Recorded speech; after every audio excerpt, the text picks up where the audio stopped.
Bueno, ayer vimos un aspecto de la vida del padre Jorge.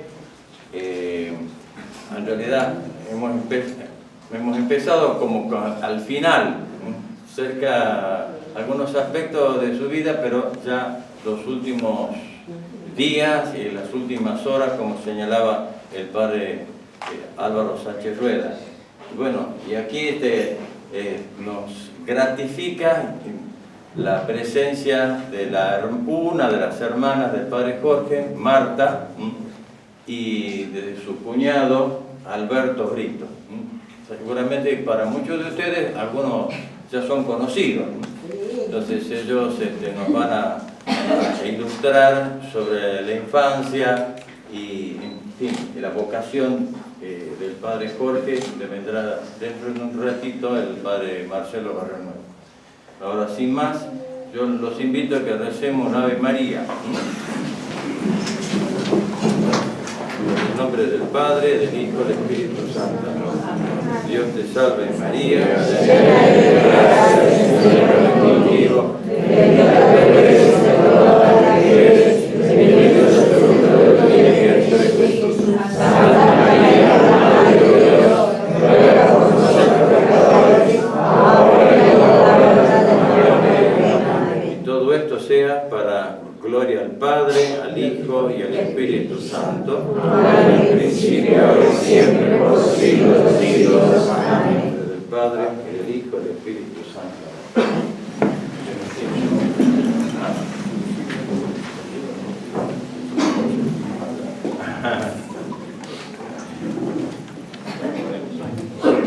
Adelante.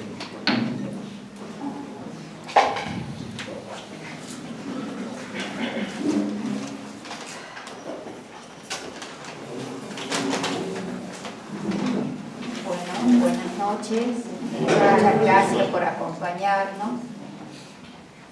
La verdad que me trae muchos recuerdos de estar acá. Gracias. Sí. Vivido junto a Jorge, mi hermano. Bueno, voy a tratar de contar algunas cosas de él, sobre todo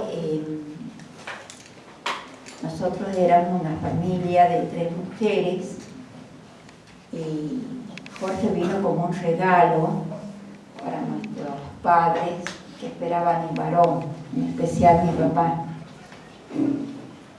En él se cumplió lo que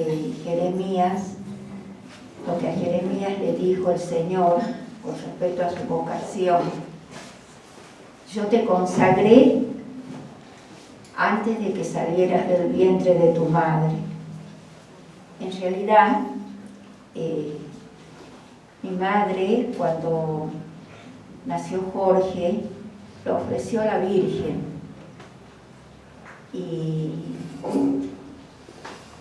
una mujer de mucha fe, una fe concreta, que transmitía a su familia. Siendo muy cercano a Jorge, como digo, mi padre y mi madre lo llevaron a bautizar a la Virgen del Valle a los 2 años. Y realmente era un niño tranquilo, un poco gordito, y lo recuerdo claramente porque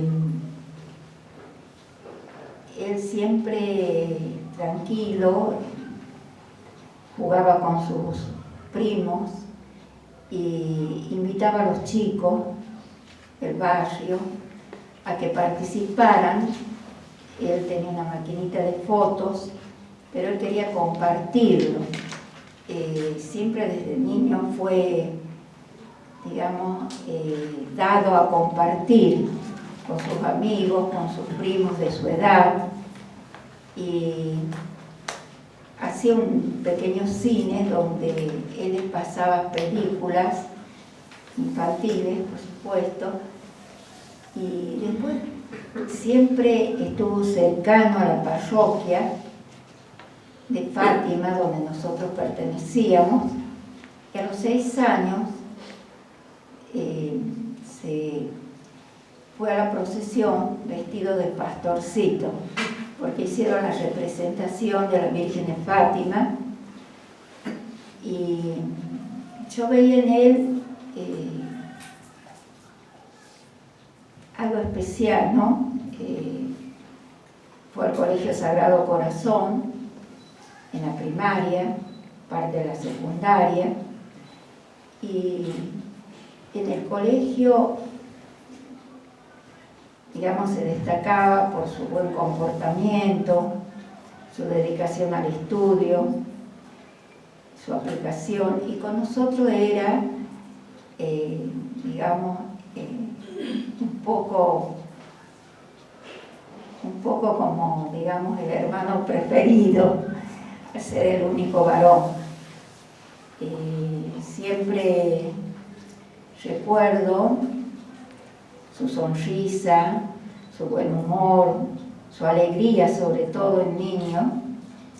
Y bueno, después pasó toda la primaria en el colegio, donde hizo la primera comunión. Como digo, parte del secundario lo hizo en la Escuela de Comercio, que era mixta, y muy apreciado, muy querido por todos los compañeros. Él hizo su fiesta de 18 años, donde también viajó con un compañero de vacaciones.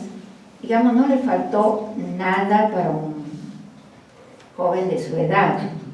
Por eso fue una sorpresa para mi padre, sobre todo, que esperaba que él siga con su negocio, que se hiciera sacerdote.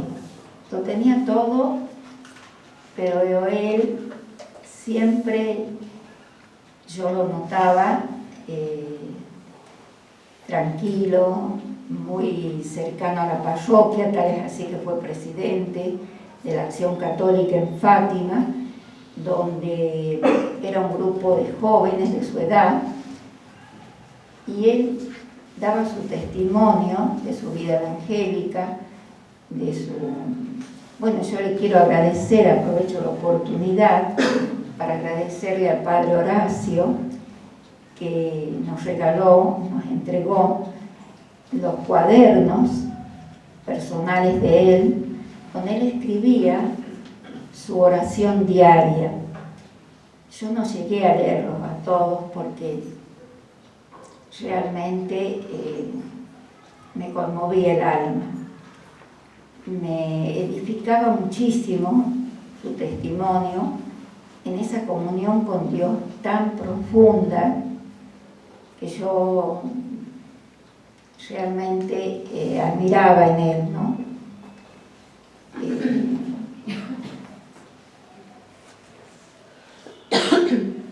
Siempre se destacó por ser buen compañero, buen amigo, tanto de las vecinas, de las chicas de su edad, que en ese entonces había varias, y varios chicos, y también sus primos. Yo en él vi siempre su alegría, su buen humor, y me decía a mí en una oportunidad que tuve yo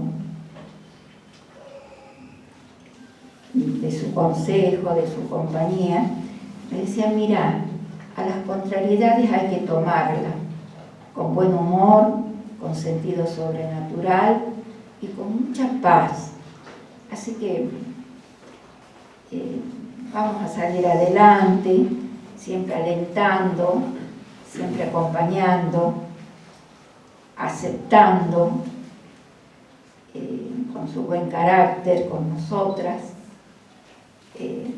Llevaba la alegría, llevaba el aliento, llevaba el consejo prudente y oportuno a sus hermanas.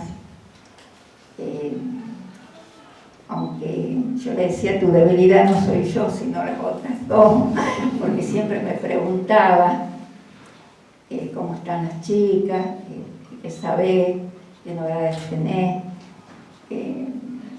Bueno, con mi madre era muy cercano y sobre todo le gustaba, yo le digo, si no hubiera sido sacerdote, hubiera sido arquitecto, porque construyó el templo, el edificio, digamos, de la Casa de Dios en el barrio Los Pinos, donde un grupo de personas, sobre todo matrimonios, le colaboraron porque realmente no había nada para hacer en cuanto al material, pero él conseguía.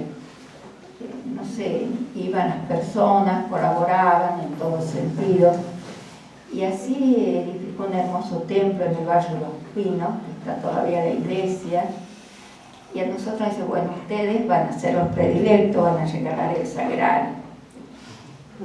Por supuesto que era imposible decirle que no. Él tenía su manera y su modo de pedir las cosas, que realmente uno no podía decirle que no.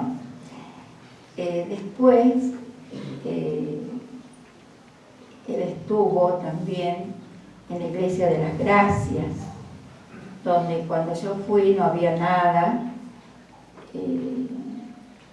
y allí también levantó un hermoso templo que está en la avenida Belgrano, con la casa parroquial. Realmente tenía ese carisma, ¿no? Ese don de... Yo decía como algo especial sobre... Parece que su misma formación espiritual, su misma vida de oración, lo hacía llevar también al exterior eso, ¿no? Y a las personas. Siempre admiré cómo lo seguían, cómo le colaboraban en todo aspecto, los grupos. Y lo más importante y lo que más recuerdo, y seguro que lo va a hacer el padre Marcelo, es cuando estuvo en Famayá. Él estando en el seminario, ya iba de diácono a Famayá. Un poco salteado, perdonen, porque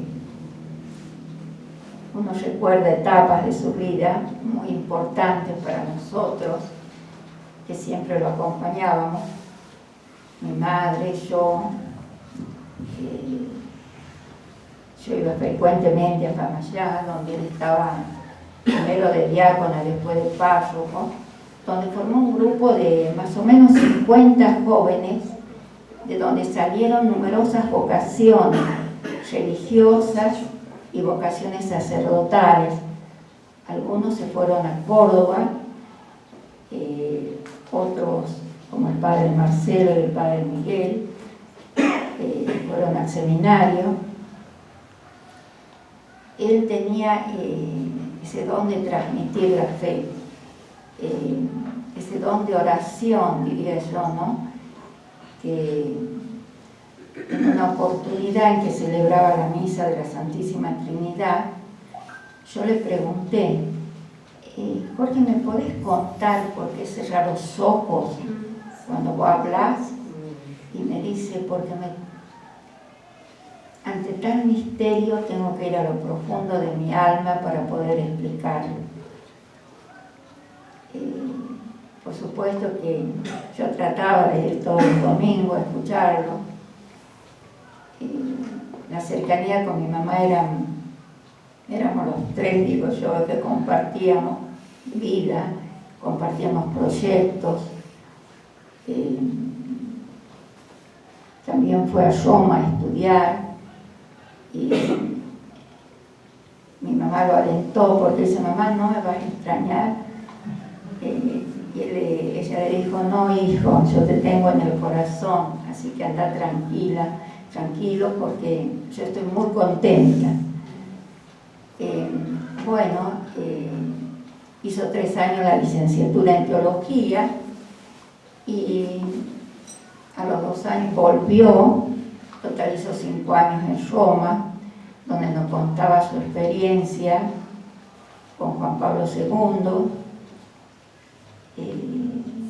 Realmente tenía esa voz tan fuerte que se le ponía a la par del Papa y se da la vuelta al Papa y dice: ¿quién es el que canta así? Bueno, era un don que tenía esa voz. Yo le digo, tenía un micrófono incorporado. Yo pienso que exteriorizaba lo que llevaba en su alma. Un alma llena de Dios, en comunión y presencia de Él vivió. Así me lo hizo sentir siempre, con su modo tranquilo, con su aceptación, con su adaptación a toda circunstancia.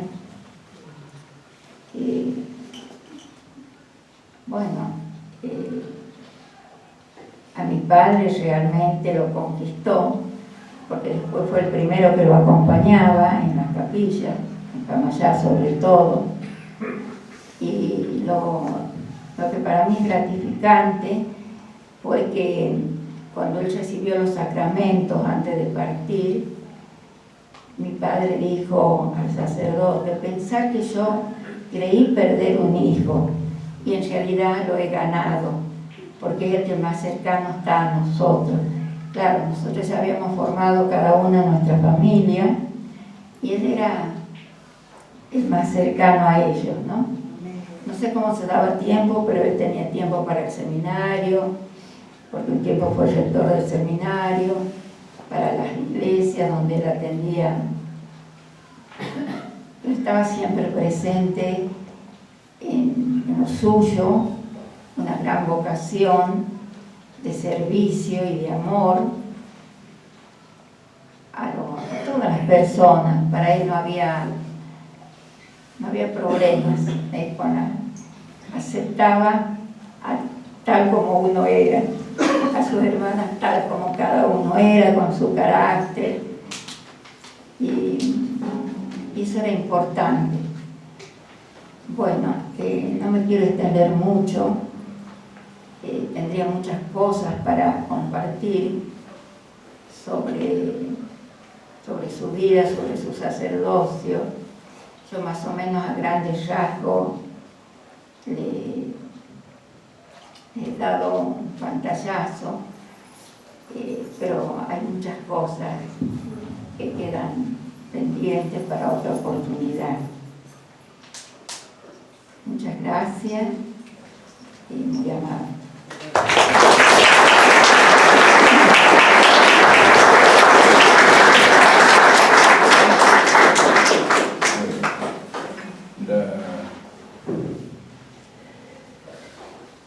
Yo me enteré de la existencia de Jorge Gandour hace 50 años, en 1973. Estaba en el claustro de los dominicos, ahí en la UNSTA, estaban los comienzos ya de la UNSTA, y yo estaba iniciando ya mi carrera docente, que empecé ahí, y estando en un extremo del claustro con otras personas, escucho que en voz alta alguien preguntaba por el padre Tapí. El padre Tapí era un turpista, que bueno, estaba ahí. Y entonces de adentro le preguntan: ¿usted quién es? ¿De parte de quién? Y grita: ¡Gandour! Fue una profecía, porque a partir de ahí después me di cuenta que el apellido Brito y Gandour eternamente estarán unidos. Bueno, no, en el año 73 no. Pero bueno, después, cuando me vinculo con Marta, bueno, sabía, entonces asocié que este era el seminarista, ¿no?, Gandour, pero nunca conversamos. Yo era de esos novios que no pasaba del zaguán, y él estaba en el seminario. Entonces una sola vez lo vi pasar, y pasó así rápidamente, pero tenía una mirada periférica, ¿no? Esa mirada que rápidamente, bueno, me di cuenta, bueno, yo, punto. El tema fue que lo ordenan diácono y a los pocos meses nosotros nos casábamos. ¿Y qué pasaba? Mi hermano es sacerdote y es diácono. Y yo le había dicho a mi hermano Horacio, que está en Lourdes, en Francia, él me dice, mi hermano primerea, y dice, yo los caso. Y con mi hermano tenemos una comunión muy fuerte, ¿no? De siempre. Encima nos veíamos día por medio porque jugábamos al básquet juntos en un club, digamos, de federados. Y claro, cuando llega el momento de decir, Marta dice, nos casa Jorge. Y bueno, y yo no me caso entonces. Hice mal, ¿no? Hice mal, me doy cuenta, pero bueno, eso salió porque, como le decía a Horacio, que me iba a casar Jorge. Además, nunca había hablado yo con Jorge Gandú. Bien, nunca supe, y bueno, al final acordamos que se las arreglen ellos. Entonces me enteré ya ante el altar cómo venía la mano. Yo no lo sabía, no sé si Marta sabía, no hemos hablado del tema. Pero entonces ahí me entero, cuando llega el momento de la homilía, aparece Jorge Gandú en la homilía. Y son sus primeras homilías. Y habló sobre la unidad en el matrimonio, tener Jesús en medio, etc. Y después entonces mi hermano fue el que se acercó para recibir nuestro consentimiento. Bien, celebrando la misa, ¿no? Naturalmente. Bueno, después, viene toda esta historia que contó Marta. Yo estaba también iba a Fama, no teníamos mayor relación, yo con él, diríamos, hablábamos mucho en esa época. Se va a Roma, y después de unos 10 años, digamos que ya era sacerdote, empezamos a tener una comunicación muy especial que fue siempre a lo largo del tiempo. Nosotros hablamos entre nosotros dos pocas palabras, sustanciales. Él me tenía un gran respeto, Y cuando quería así hablar, me decía, Alberto, voy a tu casa, quiero hablar. Y era algún momento importante. Bueno, pero también hacía que cuando quería que él, no sé cómo se lo arreglaba, le decía a sacerdotes, obispos, hablen con mi cuñado. Entonces me decía, el obispo tal o el sacerdote tal quiere hablar con vos. Me decía, ¿querés hablar? No. Simplemente como, ustedes saben que era su modo de ser. No voy a enumerar todos los carismas, ustedes lo saben, diríamos que yo fui testigo de esos carismas. Sí me impresionó siempre, porque vi toda su evolución espiritual, su crecimiento humano espiritual, impresionante, las distintas etapas, las noches del sentido, la noche oscura, después la noche del espíritu, su desposorio y su matrimonio. Lo fui viendo y detectando a lo largo del tiempo. Bien, cuento así algunas anécdotas que no conocen porque las viví solo. Una, en un retiro, no sé exactamente en qué lugar, era de Entre Ríos, que yo estaba ahí colaborando.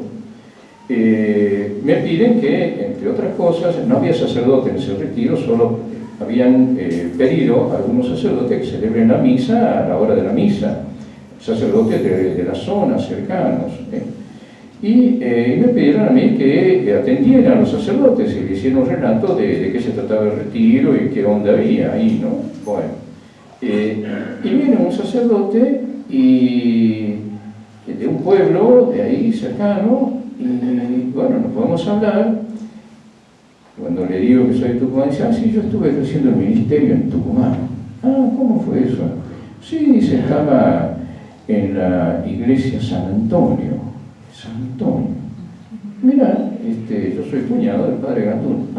Mira, entonces, ¿qué me contó este sacerdote? Que él estaba dejando el ministerio. y estaba en una crisis fuerte dejando el ministerio, y el obispo le pide que vaya a hacer un retiro de discernimiento con los monjes del Ciambón. Estando ahí, en esos días de retiro, sentado ahí en esa empalizada que está al comienzo, y mirando hacia la montaña, hacia el bosque, no sabe de dónde aparece el padre Gandour. Pero no lo conocía, pero claro, cuando dice yo soy Jorge Gandour, además iba con sotana seguramente, y claro, dice, claro, ahí me di cuenta por Cristo hoy que sí, yo leía lo que él escribía. Entonces nos pusimos a hablar. Dice, le conté mi historia y la situación en la que me encontraba. No me dijo una sola palabra. Simplemente le dijo, mira, yo me tengo que ir ya a Tucumán, te venís conmigo, te venís a mi casa, yo necesito un sacerdote durante un mes. Dice, yo no sé cómo, fui, hice la mochila, le dije al monje encargado, me voy, y nos fuimos. Y me mandó yo ahí tengo la duda, si fue a la capilla del Divino Niño o a Jesús de la Misericordia, ¿verdad? La otra. A una de estas dos, un mes. Y estando ahí y conviviendo con Gandour, me di cuenta que el Señor me llamaba a ejercer plenamente el ministerio. Entonces estoy agradecido, dice, porque cuando yo ya había dejado el ministerio, Él me llamó. Bueno. Después me dio una cartita para Jorge, se la di, y simplemente me dijo, sí. Bueno, en este orden, cuando deja de ser rector del seminario, el obispo le dice, ¿no es cierto? No sé cómo le habrá dicho, pero bueno, aparece en mi casa y dice, no soy más rector del seminario. Estaba en un momento de desolación, o sea, ¿qué pasa? ¿No? Cuando me dijo eso, me brotó algunas palabras que yo nunca pude recordar exactamente qué le dijo, qué dije. Evidentemente no venían de mí, porque él me las dijo, motu propio, 2 veces en el hospital austral, cuando estaba internado en el hospital austral, y yo no las podía registrar en mi cabeza, ¿no? Y era algo así, pero es decir, ¡qué buena noticia! ¿No? Ahora empieza algo nuevo en tu vida. Dice que eso fue un cambio, inmediatamente, una vuelta de página que dio.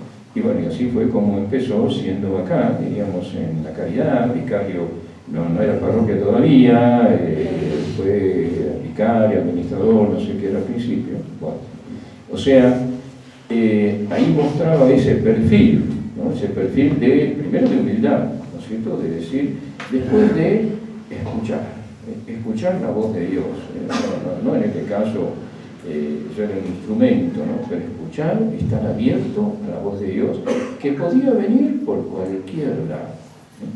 Bien. Después, a ver, otra anécdota, se movía siempre sin dinero.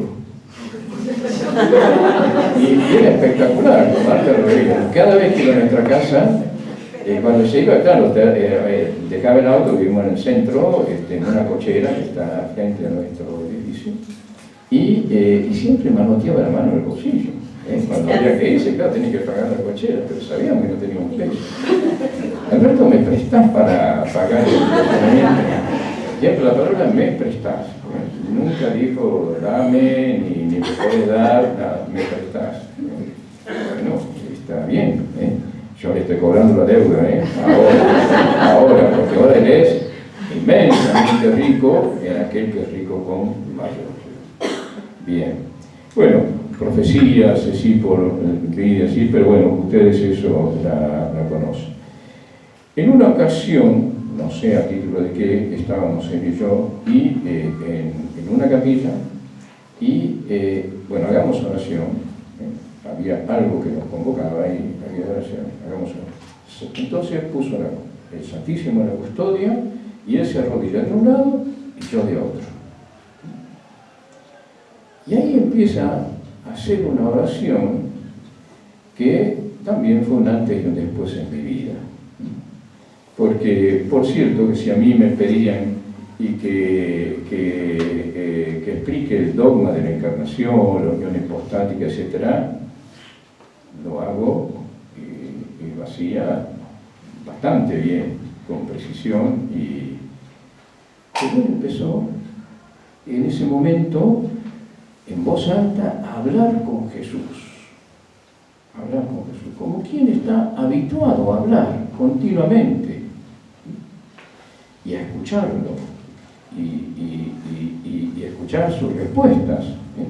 Y empezó a decir: Jesús, yo sé que me ves porque tienes ojos, que me oyes porque tienes orejas, que me hablas porque tiene boca, que me quieres porque tiene corazón, que me bendices porque tienes mano. Es decir, y en un momento dado, invocando a la Virgen, y ahora, por su intercesión, te pedimos tal cosa. En ese momento yo recibí en esa oración la gracia de la certeza absoluta de que Jesús me escucha y me habla. Ya no es como una figura pavorosa, diríamos, una unión hipostática, es Él que me escucha, que me lee, que me habla, que me toca, que me bendice. Bueno, esto es me irradió, entonces, eso que se llama un carisma de revelación y también de irradiación, es decir, me reveló ese misterio de Jesús, ese misterio de Jesús. Bueno. Salteo todo por el tiempo y entramos en estos últimos tiempos ya de la enfermedad. Encontramos entre sus papeles una meditación. Esta meditación dice: en esta enfermedad he experimentado las limitaciones de la naturaleza humana. Varias veces estuve en peligro de partir de este mundo, pero la hartura y sequedad del alma me ha vuelto indiferente a eso, o sea, a partir de este mundo, a salir de allá. No sé qué tiempo estaré.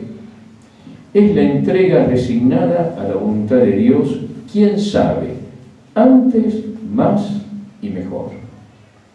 ¿Qué expectativa puedo tener? Enamorarme más de Dios.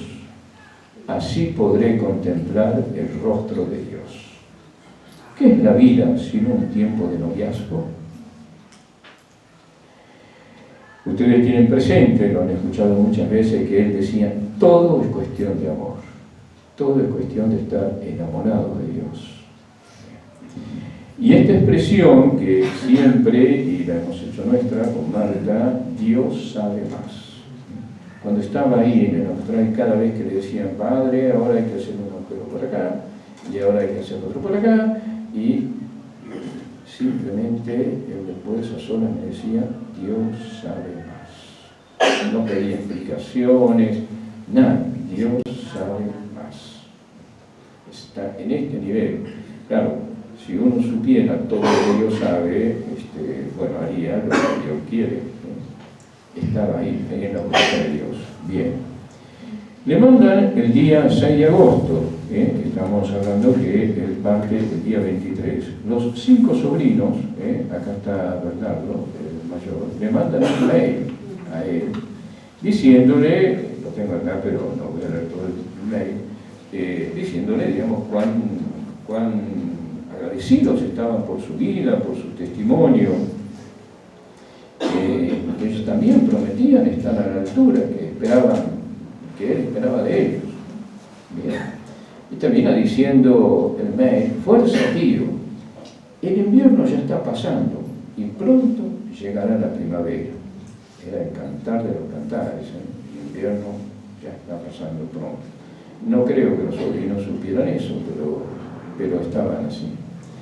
Entonces, el día 7 de agosto, me dice de contestar este mail.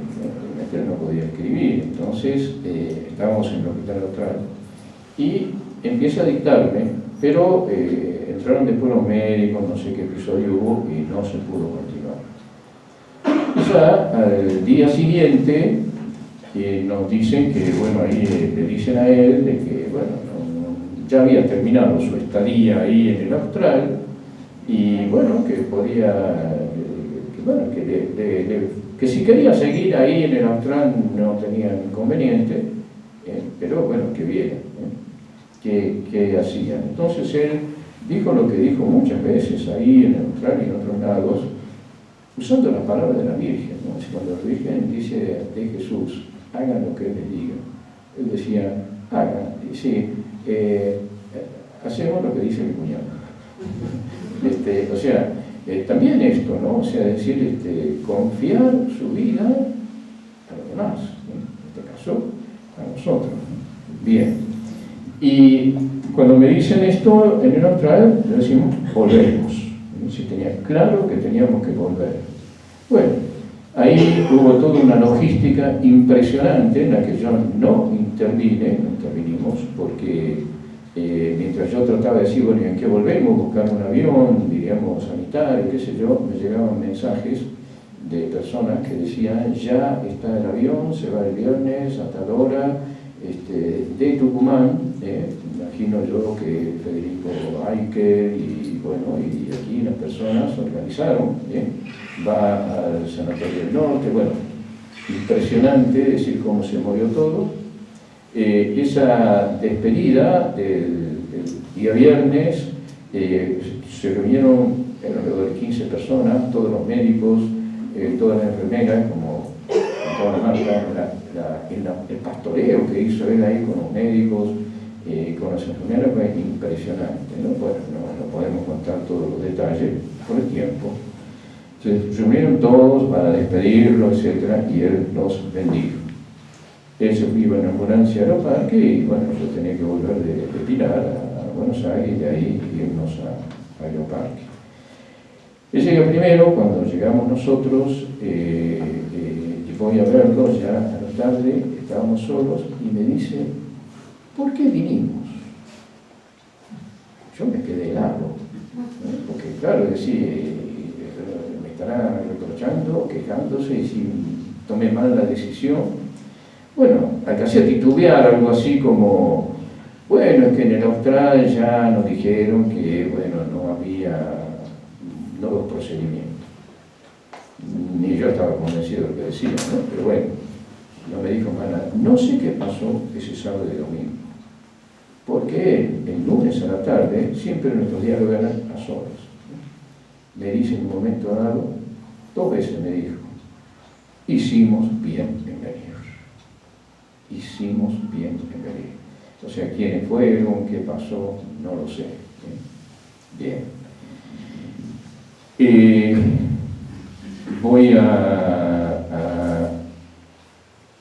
Me quedé así colgado con la respuesta que les dio. No leí, ¿verdad? La respuesta que le dio a los sobrinos. Porque pasó esto. Quedó colgado ahí el 7 de agosto. El 15 de agosto, o sea, 8 días antes de su partida,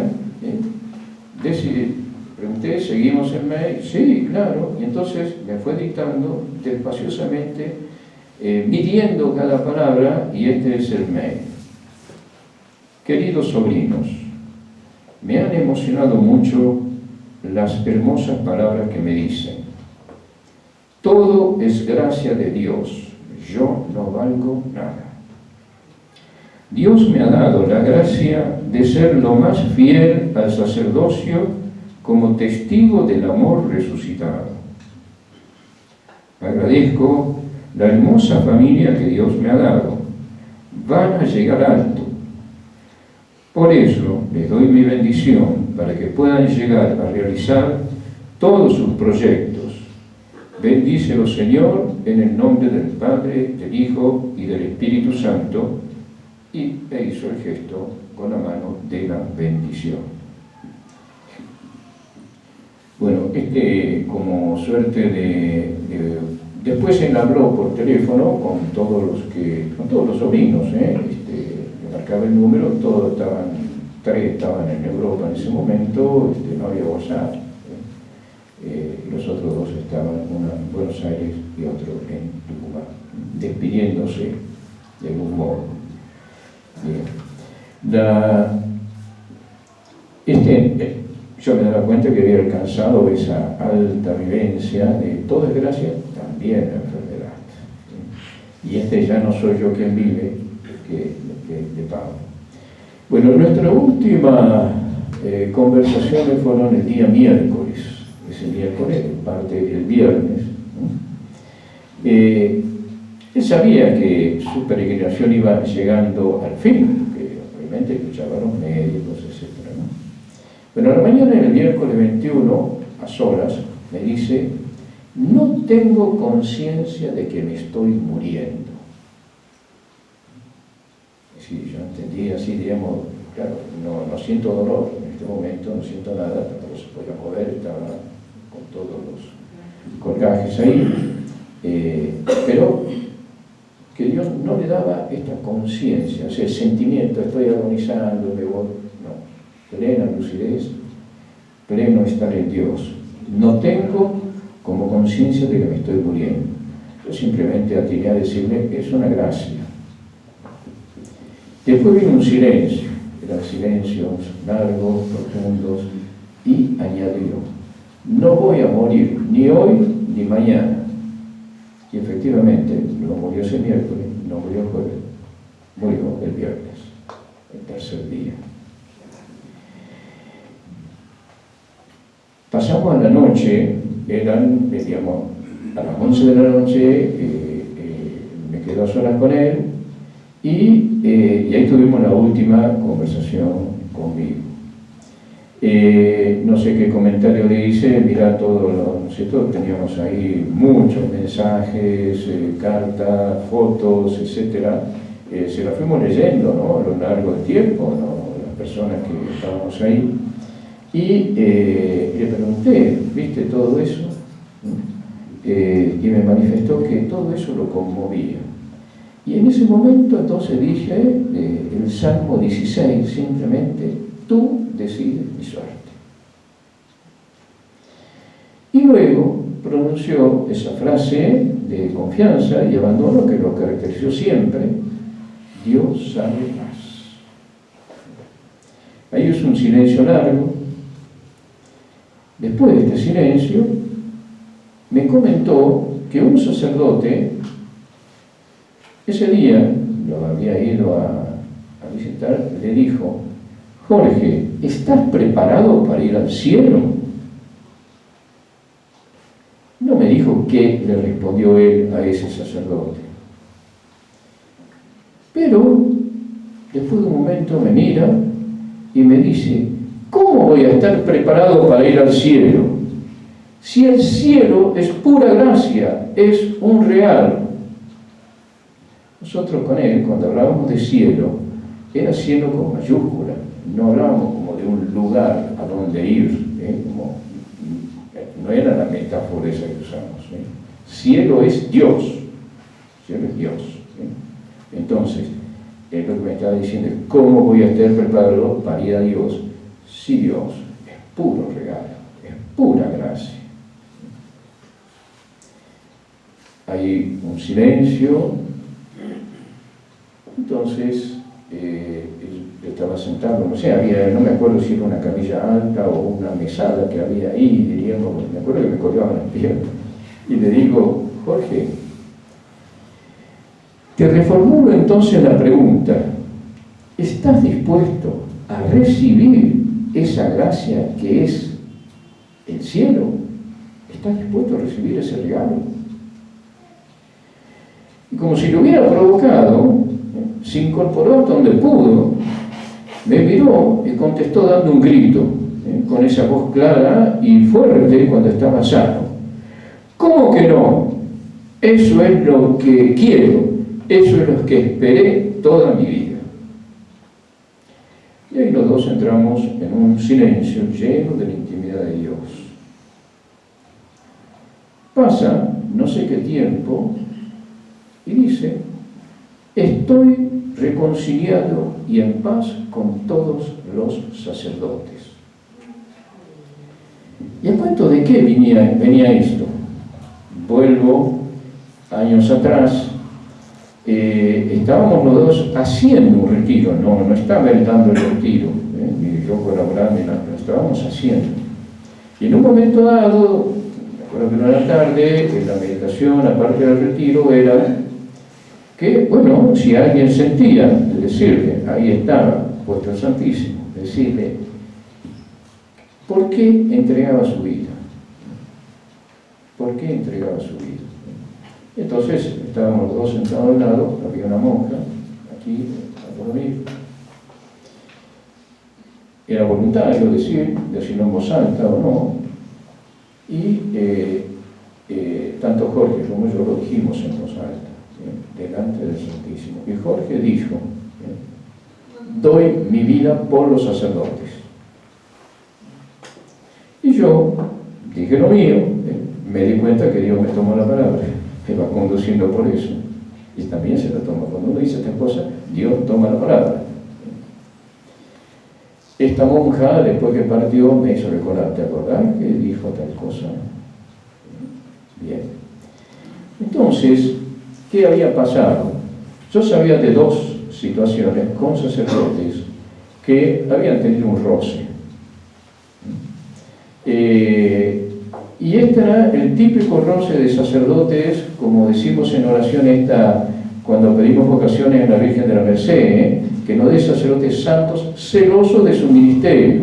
Típico roce de sacerdotes celosos de su ministerio, porque ninguno sacaba una ventaja, nadie se quedaba con algo, nada absolutamente, pero fue un roce. Fui testigo de la reconciliación con uno de ellos, porque estaba ahí presente. Entonces entró este sacerdote, ninguno de los dos está en Tucumán en este momento, ¿no? Entró este sacerdote, yo hice el amague de irme, pero me hizo señal que no me fuera, este sacerdote, y se abrazaron, digamos, se inclinó, se abrazó, ahí, los dos hablaban, los dos lloraban, un momento edificante, la reconciliación de los sacerdotes es algo edificante, la de los laicos también, esto. Y con el otro parecería que sucedió algo así. Yo después hablé con los dos, y los dos me dijeron lo mismo. No sabemos qué nos dijimos, pero me quedé con mucha paz. Y el otro también me dijo lo mismo. Claro, como escuché lo que era, qué estaban haciendo, qué se decía, estaban hablando en lenguas, eran lenguas, o sea, es esto de que está en Romanos 8:26, lo puse acá, cuando dice, el Espíritu Santo viene en nuestra ayuda con gemidos inefables, eran gemidos inefables. Bien, y los dos me dijeron lo mismo, no sabemos qué nos dijimos, pero para el fruto del Espíritu, la paz. Bien. Pasa un silencio largo y me dice, pero me falta algo. Inmediatamente intuí que con una persona cercana a nuestra familia, él lo había corregido, había hecho una corrección fraterna. Y esta persona, no sé si le cayó bien, le cayó mal, no lo sé, pero se desconectó de nuestra familia, o nosotros nos desconectamos de él, no sé. Intuí eso y le dije, ya sé, fulano. Me dice, sí, eran las 12:30 de la noche. Pero yo tengo el cónyuge. Marco, estaba en otra provincia esta persona. Me atiende, obviamente estaba durmiendo, y le digo, mira, Jorge está enfermo, está en un sanatorio, y quiere hablar con vos. Le pasé el teléfono a Jorge, salí afuera, pasó otro episodio afuera. ¿Qué pasó afuera? Cuando yo salgo afuera estaba una persona que yo no conocía y no sabía si estaba ahí o estaba por otro paciente o qué hacía ahí, ¿no? Entonces, bueno, le pregunté simplemente ¿por qué está aquí? Y me dice, porque el padre Gandour me hizo un gran favor y yo volví a la fe y volví a la iglesia. ¿No? ¿Y cómo fue? Y bueno, dice, yo iba pasando por la iglesia un día, por la vereda, y sale el padre Gandour. Me dice, vos venías a confesarte. No sé cómo me encontré arrodillado en el confesionario. Y ahí cambió mi vida. Bueno. Y ahora tengo esta situación. Y me contó una situación grave en ese momento. Grave, que yo intuí que era un mal espíritu que había. Estaba, bueno. Vuelvo, retorno a la habitación, ya había hablado con esta familiar, cercano, y le digo, mira, hay una persona ahí, le traté de escribir lo que me dijo, porque no le pregunté ni cómo se llamaba. Me dice, sí, ya sé quién es, decirle que pasa. Pasa, pone la silla y me dice, ponga la silla en el medio, la única silla que había la pongo en el medio. Dame la estola. Pone la estola. Sí, todos los días celebrar misa acá en el astral. Se pone la estola, se incorpora y me hace señal de que yo también empiece la oración. Levanta las manos, empieza a poner las manos, acompaña, y empieza una oración de liberación. En el nombre de Jesús, te ordeno, al Espíritu que te va a dar. Y empezó con la voz de siempre, con la fuerza de siempre. Temblaba en la habitación, esta persona se cae de la silla, descansa en el espíritu. Termina la oración, queda esta persona ahí, y él ahí se durmió, entró en coma, no sé. Ahí ya nunca más lo vi consciente. Esta persona se recuperó como pude, cuando puse la silla afuera y se fue afuera. Bueno, eso fue entonces lo último ahí que yo vi. Después que partió, encontré a este familiar, vino de aquella provincia, el sábado lo encontré aquí en la Caridad, y me dijo lo mismo. No sé qué nos dijimos, pero yo me quedé en paz. ¿Qué era importante en esto? ¿No es cierto? O sea, que él vivió hasta el final puntualmente la palabra de Dios. Esta palabra que tanto predicó y escribió. Y de Mateo 5:23, que al presentar tu ofrenda, en este caso era su vida, en el altar, y si te acuerdas de que tu hermano tiene alguna queja contra ti, deja tu ofrenda ante el altar, ve a reconciliarte con tu hermano y solo entonces vuelve a presentar tu ofrenda. Bien. Cuando termina este episodio, ahí me di cuenta que todo estaba consumado, ya no lo vi más despierto, y bueno, y el viernes ya sucedió que la Virgen, la Madre, la Reina, a la que tanto rezó, rogó por él, sin duda, a la hora de su muerte. Y también se cumplió la oración que rezaba después de la comunión en todas las misas, la oración de San Ignacio.